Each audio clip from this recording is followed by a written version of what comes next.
Virtualmente todos en la Tierra, sin considerar su religión o nacionalidad, reconocen que existe alguna especie de batalla ocurriendo en el mundo, entre las fuerzas del bien y del mal. Una lucha colosal entre la luz y las tinieblas, la verdad y el error, la opresión y la libertad, lo bueno y lo malo, y finalmente, la vida y la muerte. ¿Cuál es la historia entre esta paradoja evidente? Muchas religiones, así como la Biblia, enseñan que tras el velo tridimensional del mundo físico que vemos, existe otro mundo espiritual que no podemos ver. En esta realidad invisible a nuestro alrededor, se desencadena una batalla titánica entre el héroe supremo y justo contra el villano más atroz y maligno. La gran pregunta es, ¿quiénes son esos contendientes y cómo, dónde y cuándo comenzó esta crisis cósmica? Este es el misterio más grande de todas las edades y la historia más fascinante y verdadera que jamás haya sido contada. Esta crisis envuelve a cada persona sobre la Tierra. Sí, a cada persona.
La historia humana ha estado llena de escenas de guerra, y todas las personas han experimentado conflictos.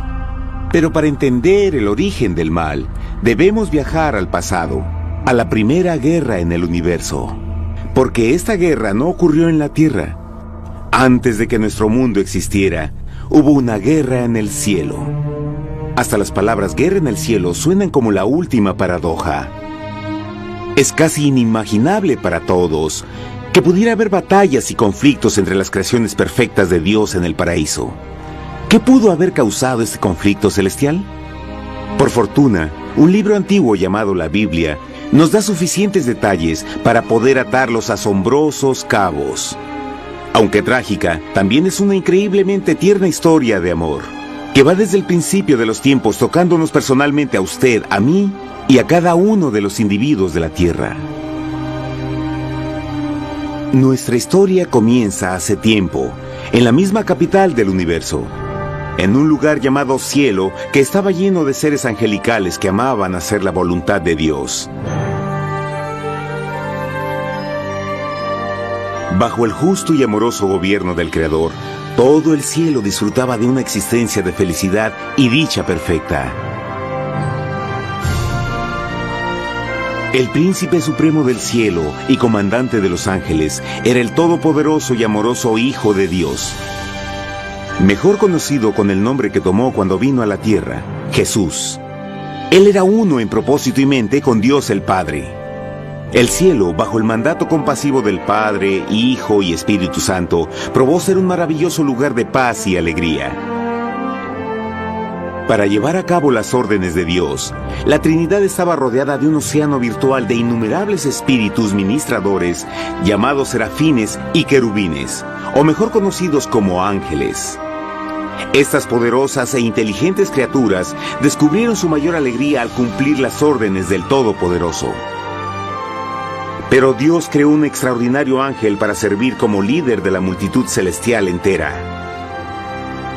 La Biblia nos dice que su nombre era Lucifer, que significa portador de luz. Este querubín fue el más grande ser creado por Dios y tenía la posición más cercana al trono de Dios, y estaba directamente bajo la autoridad de Jesús. El trabajo de Lucifer era comunicar la luz y el conocimiento de la voluntad de Dios a todos los otros ángeles. Lucifer fue el ser más espléndido creado por Dios. Era cautivamente hermoso y dotado con poderes asombrosos de liderazgo y organización. Entre los ángeles, él fue muy admirado, respetado y amado como amigo. Aunque Dios previó la miseria que estaba a punto de ser introducida por Lucifer al reino de la luz.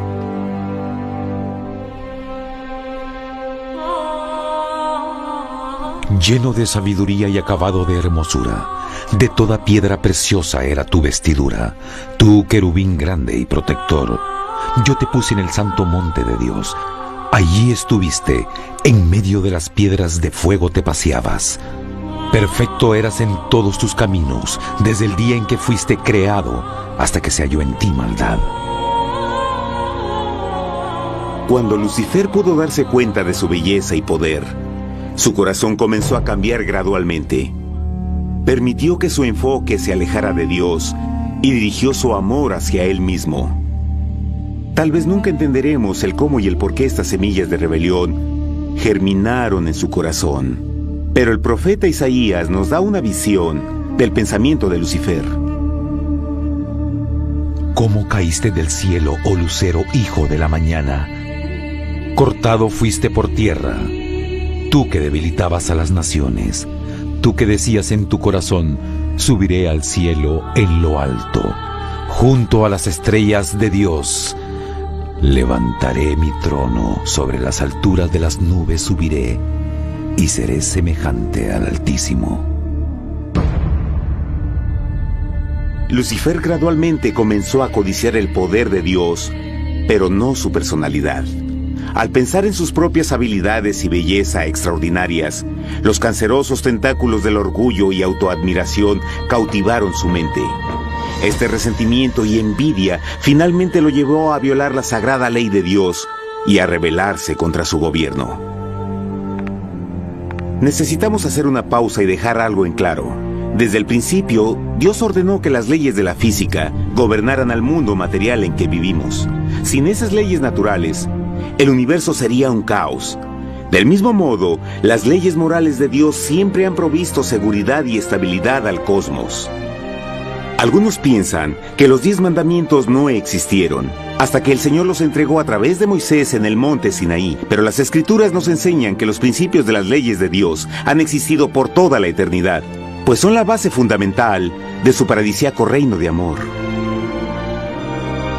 Fieles son todos sus mandamientos, afirmados eternamente y para siempre, hechos en verdad y rectitud. Los 10 mandamientos son un resumen de las características de un Dios de amor. Los primeros 4 mandamientos describen quién es Dios, su poder, su territorio y autoridad. Los últimos 6 describen cómo es Dios, su honestidad, su pureza, su fe. Todas estas cosas siempre han sido verdad y siempre serán verdad. Ahora, por primera vez en la historia de la eternidad, Lucifer comenzó a violar estos principios perfectos. Lucifer sabía que si iba a compartir el poder y estatus de Dios, necesitaría apoyo. Así que se puso a trabajar. Comenzó tortuosamente a circular entre los ángeles plantando semillas de duda y descontento con respecto al liderazgo de Dios. Al mismo tiempo, sutilmente hacía notar sus propias virtudes. Él insinuó que Dios abusaba de su poder divino y sus leyes restringían la verdadera libertad y felicidad de sus criaturas. Con su razonamiento audaz y poder sin igual de influir, Lucifer pudo persuadir a un gran número de ángeles de unirse a su motín.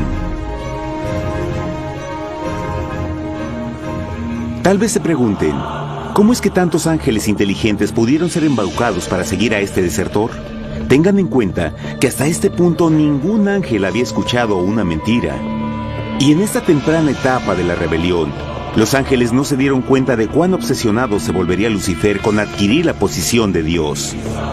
No sabían que finalmente él planearía la tortura y asesinato del Hijo de Dios en la cruz en un intento por subir a su trono. Extrañamente, Lucifer pensó que podía ocultar sus verdaderos propósitos de Dios. Ay de los que se esconden de Jehová encubriendo el consejo, y sus obras están en tinieblas, y dicen: ¿quién nos ve y quién nos conoce? No crean por un momento que la rebelión de Lucifer tomó a Dios por sorpresa o desprevenido. El Señor sabe todas las cosas, incluyendo los pensamientos de sus criaturas. Él entendía exactamente lo que estaba pasando por la mente de Lucifer. Y en amorosa piedad, Dios advirtió al descarriado ángel del peligro. Pero al final, el orgullo y amor propio no le permitieron a Lucifer arrepentirse. Así que eligió la rebelión total contra Dios en vez de la humilde obediencia. Algunos se han preguntado, ¿esto significa que Dios creó a un ángel defectuoso? No, pero Él creó a Lucifer con la libertad de elección. Verán, la libertad de elección es una cosa maravillosa, pero lleva consigo un increíble riesgo, incluyendo el riesgo de la rebelión y la posibilidad de que el amor de Dios pueda ser rechazado. El amor real no puede venir de una criatura preprogramada. No puede ser forzado. Debe ser voluntariamente dado. Por ejemplo, aun siendo tan lindo como lo es este perro robot, en realidad nunca podrá amarme. Puede hacer que parezca que me ama, pero solo está siguiendo instrucciones preprogramadas. No tiene opción. Y por otro lado, este pequeñito está verdaderamente feliz de verme. Él ha decidido darme su afecto, y con el tiempo, nuestra relación crecerá y se hará más fuerte, mientras lo ame y lo cuide. Del mismo modo, un Dios de amor solo quiere amor genuino de sus inteligentes criaturas. Y para que eso pase, éstas deben tener la libertad de elección. La rebelión de Lucifer es la más grande evidencia de que en verdad tenía esa libertad. Y ahora, la pregunta más grande era, ¿cómo respondería Dios a esta crisis? ¿Cómo lidiaría con Lucifer y los millones de ángeles que se unieron a su rebelión? Muchos se preguntan, ¿por qué Dios no destruyó inmediatamente la rebelión? Después de todo, Él pudo fácilmente vaporizar a Lucifer con mandarle un rayo. ¿Pero eso en realidad habría resuelto el problema? No, al contrario. Eso solo habría intensificado las dudas y sospechas que Lucifer ya había plantado en las mentes de los ángeles. Recuerden, Lucifer sabía, como nadie más podría saber, el manejo interno del gobierno de Dios. Su destrucción se habría visto como parte de un gran encubrimiento, y la razón que motivara el servir a Dios hubiera sido el miedo a las represalias y no el amor. No, el Señor sabía en su sabiduría que la mejor forma de enfrentar la crisis era permitiendo que siguiera su curso. Esta sería la única forma en que se aseguraría de que el mal no se levantara otra vez. Dejad crecer juntamente lo uno y lo otro hasta la siega. Y al tiempo de la siega yo diré a los segadores: recoged primero la cizaña y atadla en manojos para quemarla, pero recoged el trigo en mi granero. En la parábola del trigo y la cizaña, Jesús describe que un tiempo de crecimiento es necesario para que una planta revele su naturaleza. En su entendimiento infinito, Dios sabía que con el tiempo el carácter real de Lucifer sería expuesto y que los amargos frutos de su rebelión se volverían visibles a todos. Hasta ahora los ciudadanos del universo no estaban familiarizados con el pecado y a dónde los llevaría.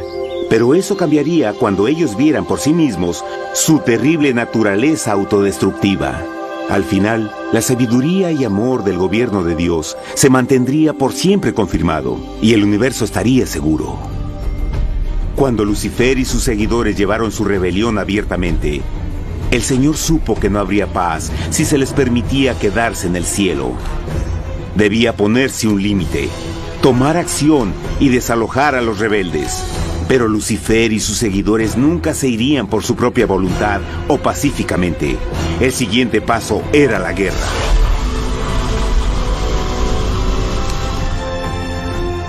Después hubo una guerra en el cielo. Miguel y sus ángeles luchaban contra el dragón, y luchaban el dragón y sus ángeles, pero no prevalecieron ni se halló ya lugar para ellos en el cielo, y fue lanzado el gran dragón, la serpiente antigua que se llamaba Diablo y Satanás, el cual engaña al mundo entero. Fue arrojado a la tierra y sus ángeles fueron arrojados con él.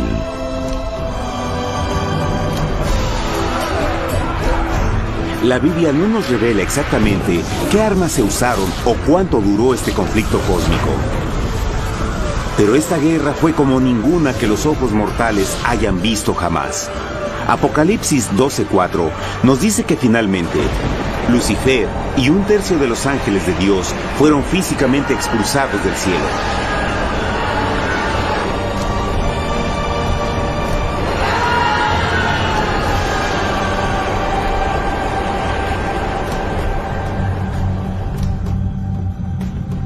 Pero, ¿qué venía después? Lucifer ahora tenía millones de ángeles de su lado, pero necesitaba un pedazo de suelo desde el cual continuar su rebelión. Pronto, demasiado pronto, el universo comenzó a entender lo doloroso y costoso que el pecado podría llegar a ser. Y la guerra no había terminado, apenas comenzaba. Lucifer, el portador de luz, ahora se volvió Satanás, el adversario.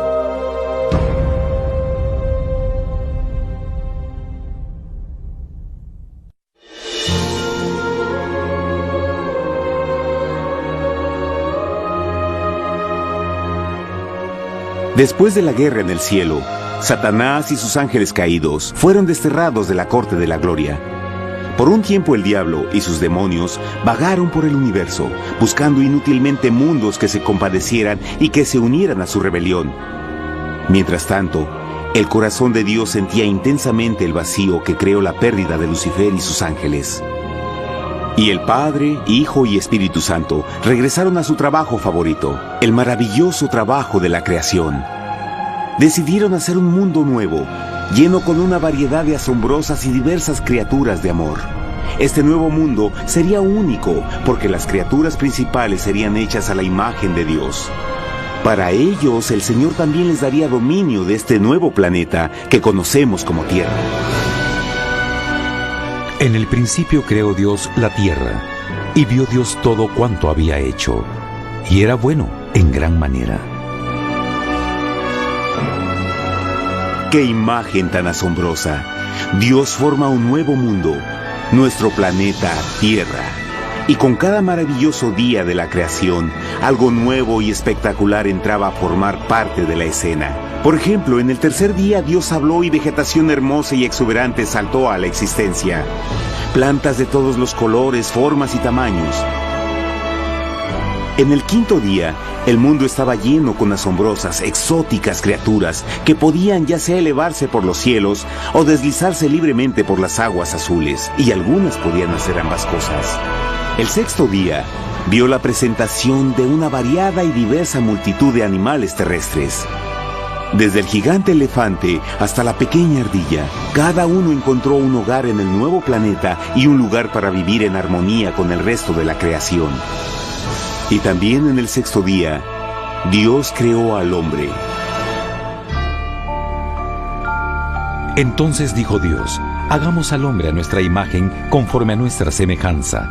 Entonces Jehová formó al hombre del polvo de la tierra y sopló en su nariz aliento de vida, y fue el hombre un ser viviente. Y Jehová plantó un huerto en Edén, al oriente, y puso ahí al hombre que había formado.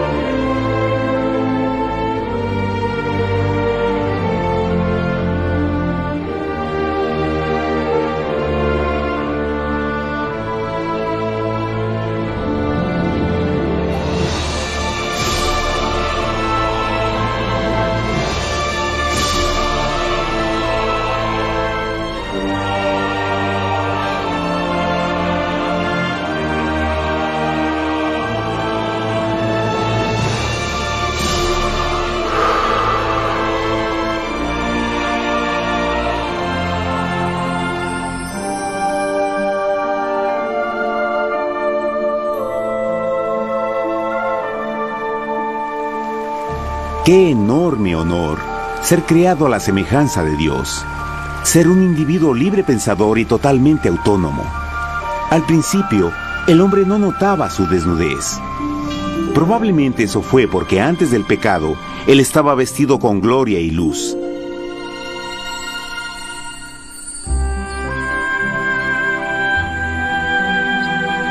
Dios también creó la compañía ideal para Adán, su bella esposa Eva.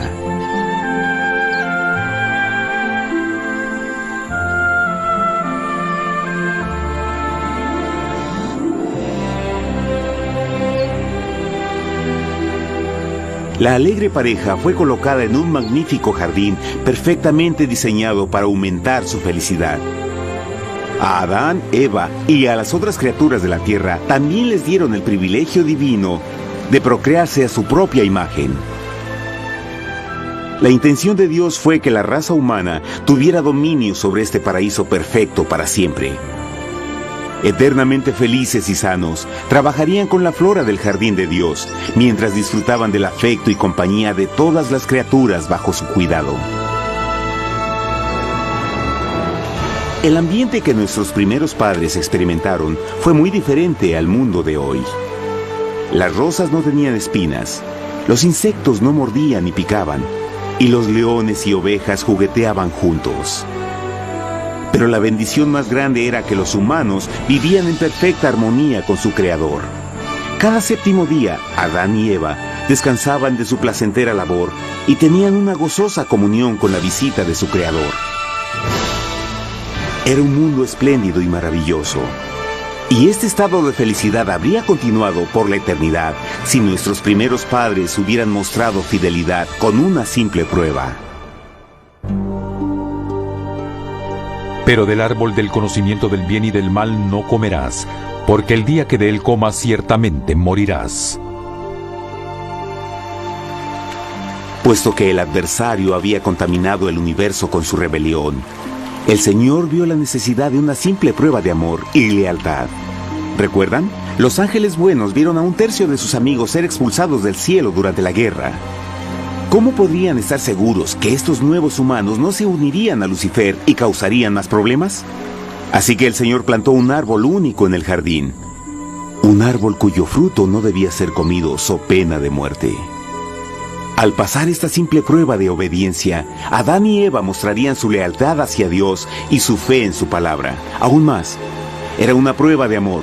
Por eso Jesús dijo en Juan 14, «Si me amáis, guardad mis mandamientos». Pero alguien más supo de esta prueba de fe y estaba determinado a usarla en su favor. Satanás estaba muy celoso de los humanos, quienes felices disfrutaban de la bendecida vida que él perdió. Su feliz existencia estaba en total contraste con la suya, la cual ahora estaba llena de culpa, pecado y miseria.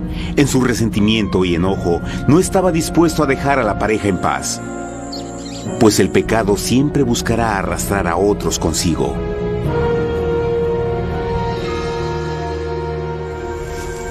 Así, un día en que Eva estaba concentrada en su placentero trabajo, se encontró sola y peligrosamente cerca del árbol prohibido. Fue cuando Satanás vio su oportunidad. Usando una serpiente hipnotizante como su medio, el ángel caído llamó a Eva desde el árbol y trató de entablar conversación.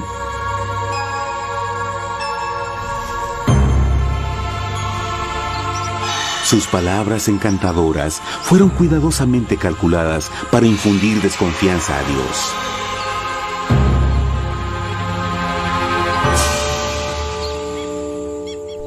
Entonces la serpiente dijo a la mujer, «No moriréis, sino que Dios sabe que el día que comáis de él, serán abiertos vuestros ojos y seréis como Dios, conocedores del bien y el mal». Y vio la mujer que el árbol era bueno para comer, y que era agradable a los ojos y codiciable para alcanzar la sabiduría, y tomó de su fruto, y comió, y dio también a su marido, el cual comió así como ella.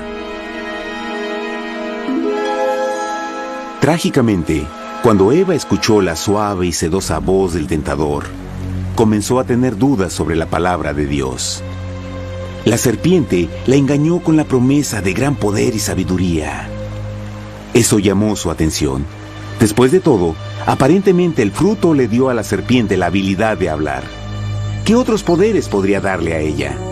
Y así, aunque apenas había conocido a la serpiente, ella confió en su palabra por encima de Dios, quien la creó y le proveyó un hogar paradisíaco. Así que Eva comió del fruto prohibido y pronto persuadió a su esposo de hacer lo mismo.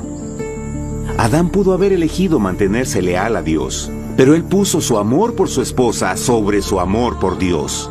Cuando nuestros primeros padres le dieron su lealtad al enemigo, el dominio de la tierra fue reclamado por Satanás. ¿No sabéis que si os sometéis a alguien como esclavos para obedecerle, sois esclavos de aquel a quien obedecéis? Ninguno puede servir a dos señores. Este mundo sería el último campo de batalla entre el bien y el mal. Y el corazón de cada hombre y mujer fue el premio. Adán y Eva no se dieron cuenta en ese tiempo, pero su momento de desconfianza y desafío abriría las compuertas del sufrimiento de millones de personas durante miles de años.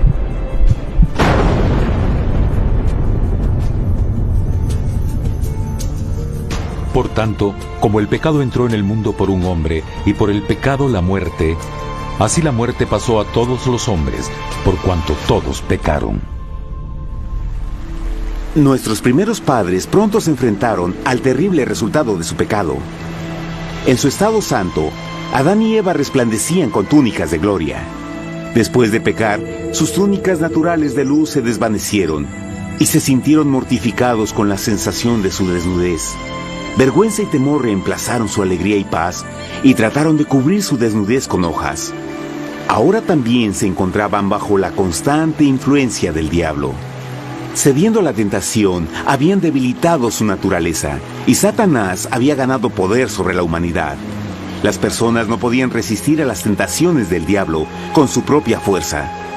Por último, y lo más aterrador, se encontraban viviendo bajo la pena de muerte inminente.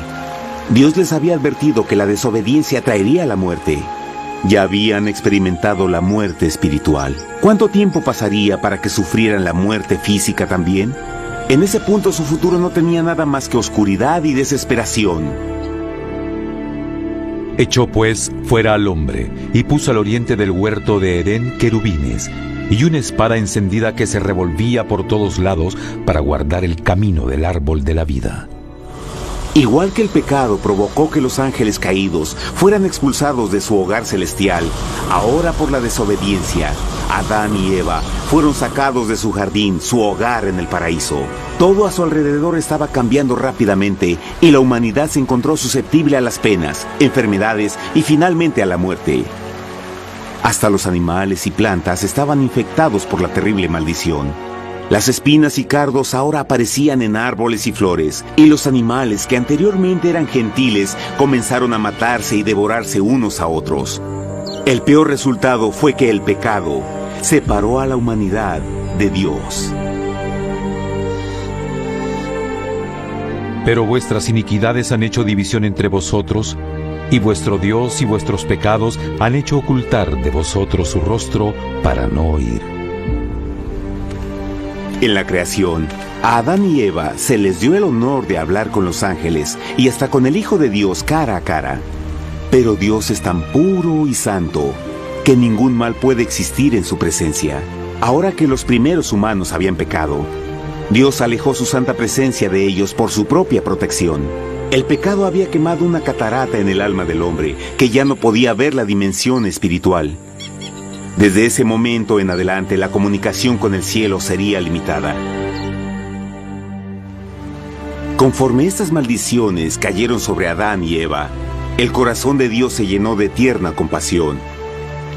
La ley que habían roto no podía ser alterada para salvarlos, pues es tan sagrada e inmutable como Dios mismo. El Señor sabía que había solo una forma en que el hombre podía ser redimido. Así que un plan fue revelado, nacido desde el fondo del corazón de Dios. Un plan para salvar al hombre de su cita con la muerte eterna y restaurar todo lo que se había perdido con el pecado. Sería un asombroso intento en su intensidad, alcance y poder, pero sería un plan que también implicaría un enorme sacrificio.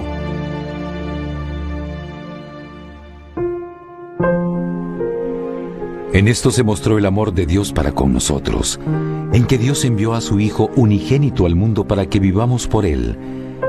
En esto consiste el amor, no en que nosotros hayamos amado a Dios, sino en que Él nos amó a nosotros y envió a su Hijo en propiciación por nuestros pecados. Las Escrituras claramente enseñan en Romanos 6:23, el costo del pecado es la muerte. La ley rota demandaba la vida del pecador. Y solo había uno en todo el universo que podía calificar como sustituto de la humanidad. El Creador solo podía pagar la deuda de sus criaturas al tomar su lugar. Así, Jesucristo, el Hijo de Dios, por voluntad aceptó dejar la pureza, gloria y seguridad del cielo. Él vendría a morir en nombre del hombre en su malvado y renegado planeta. Él nacería como un inocente e indefenso bebé, soportaría una vida de pena y vergüenza, y aún así viviría una perfecta y victoriosa vida. Finalmente, Él tendría una muerte humillante para poder ser sustituto de la humanidad caída. Por su sacrificio, la humanidad asombrosamente recibiría una oportunidad más de tener vida eterna. Su sangre proveería el rescate para el mundo que había sido raptado por Satanás. Este maravilloso plan de redención fue gráficamente ilustrado en el sistema de sacrificios de animales ordenado por Dios después de la caída del hombre. El Señor había advertido a Adán y Eva que morirían el día que comieran del fruto prohibido. ¿Y cómo fue que permanecieron vivos? La Biblia nos dice que inmediatamente después de su pecado, Dios les proveyó ropa en la forma de pieles animales. Es digno de notar que Apocalipsis se refiere a Jesucristo como la oveja, que fue muerto desde el principio del mundo. Esto indica que una oveja fue sacrificada el mismo día para prevenir sus muertes inmediatas. Por fe, en este sacrificio sus muertes fueron simbólicamente transferidas de ellos a la criatura inocente. La oveja, por supuesto, era la representación de Jesús. Y así, un rayo de esperanza fue provisto en una situación de aparente oscuridad y desesperación. A través del arrepentimiento y la fe en la sangre del Mesías venidero, cualquier humano podría ser una vez más hijo de Dios.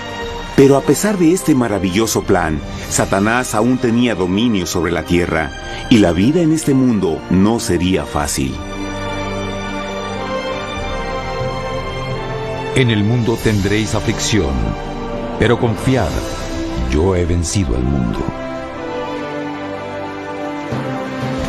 Naturalmente, muchos se preguntan, ¿cómo un Dios amoroso y poderoso permite penas y sufrimiento en nuestro mundo actual? Pero está claro desde el Génesis que Dios nunca quiso que conociéramos la pena y tribulaciones de esta vida. Cuando el mundo salió de la mano de Dios, la tierra era un maravilloso paraíso. Fue el pecado de Adán y Eva lo que le dio a Satanás el derecho a reclamar control de este planeta. Debido a su trágica elección, el diablo y sus acólitos ganaron el poder de tentar y atormentar a los humanos, infligiendo la enfermedad, el dolor y el sufrimiento. Podría ser mejor preguntar, ¿por qué Satanás tiene control total sobre la humanidad? La respuesta es Jesucristo. Tal vez ya se dieron cuenta que la muerte de Jesús en la cruz nos dio a cada uno de nosotros la oportunidad de ser salvados. Pero en realidad hizo mucho más que eso. Cuando el Salvador ofreció su vida para redimir a la tierra, ese acto ponía restricciones al control de Satanás sobre la humanidad. Satanás no podría forzar nuestra voluntad y su poder de lastimarnos sería limitado. El sacrificio de Cristo también nos brindó un tiempo de prueba, durante el cual podríamos ver la diferencia entre el gobierno de Dios y el de Satanás, y luego decidir a quién serviríamos. Finalmente, por el sacrificio que hizo Jesús, el reino de Satanás llegará a su final. Y un día la tierra será devuelta al hombre, más maravillosa de lo que era al principio. Aunque Adán y Eva comenzaron sus vidas como exiliados del paraíso, aún tenían esperanza. Dios les proveyó de pieles de animales sacrificados para cubrirse. Pero lo más importante, Él les prometió la sangre del Cordero de Dios para pagar por su pecado si aceptaban a Cristo y se arrepentían. Una gran pregunta permanece: ¿las personas aceptarían el generoso regalo de Dios? ¿Cómo escaparemos si descuidamos una salvación tan grande? La asombrosa historia que acaban de escuchar es verdad y los afecta, pues por el deseo de Satanás de ser Dios y la desconfianza y desobediencia de Adán y Eva, todos nos encontramos en una situación peligrosa. Por una parte, la humanidad ha sido grandemente favorecida por Dios con una segunda oportunidad de recuperar nuestro hogar del Edén. Por otra parte, si desistimos de aprovechar esta gran oportunidad, nos volveremos esclavos de Satanás y finalmente seremos destruidos cuando Dios limpie el universo del pecado. Amigos, no hay mejor tiempo para elegir a Jesús que justo ahora. Ninguno de nosotros sabe cuánto más tendremos que vivir en esta tierra. Nuestras vidas pueden terminar instantáneamente. Jesús ha mostrado gran interés en su bienestar y su amor por ustedes lo llevó a proveernos con un escape de la futura destrucción. Él solo le pide que lo acepte, se arrepienta de sus pecados. A través de Cristo pueden encontrar perdón y recibir un nuevo corazón para volverse como Él en carácter. Las tristes noticias son que Satanás se mueve en toda forma posible para evitar que acepten el regalo de la salvación de Dios. Debido a la actividad de la vida, el amor al dinero o alguna otra distracción fascinante, Él trabaja para mantenerlos ocupados y alejados de lo que en realidad importa, su salvación eterna. Para que entienda, la realidad de la situación es que si no elige a Jesús, por omisión está eligiendo a Satanás. Aunque la terrible elección de Adán y Eva trajo muerte y miseria inauditas, usted tiene la oportunidad de tomar una mejor decisión. Dios le está ofreciendo una paz que satisface el anhelo más profundo en su alma y una alegría que lo sacará de las tribulaciones de este mundo. El deseo que tiene el corazón de Dios es que sea salvado y esté con Él en el paraíso. Pero el único que puede mantenerlo fuera del cielo es usted. Imagine lo trágico que sería si innecesariamente rechaza este precioso regalo. Usted puede elegir hoy aceptar la salvación que Dios ha prometido. De hecho, en este mismo momento puede aceptar la vida eterna a través de Jesucristo. ¿Puedo invitarlo a que me acompañe ahora mismo en una simple oración aceptando su maravillosa oferta? Por favor, repita después de mí. Querido Padre Celestial, vengo a ti ahora y humildemente pido tu perdón. Señor, confieso que soy un pecador y he violado tu santa ley. Entiendo que la pena por el pecado es la muerte. Creo que Jesucristo sufrió y murió en la cruz para tomar el castigo por todos mis pecados. Creo que Jesús resucitó de la muerte y lo acepto como mi Salvador personal. A partir de este momento en adelante, te doy mi corazón y confío en que tú serás el Señor de mi vida. Por favor, perdona todos mis pecados y envía a tu Espíritu a ayudarme a hacer tu voluntad. Te agradezco por tu gran amor y acepto tu regalo de vida eterna. Y yo oro por estas cosas en nombre de Jesús. Amén.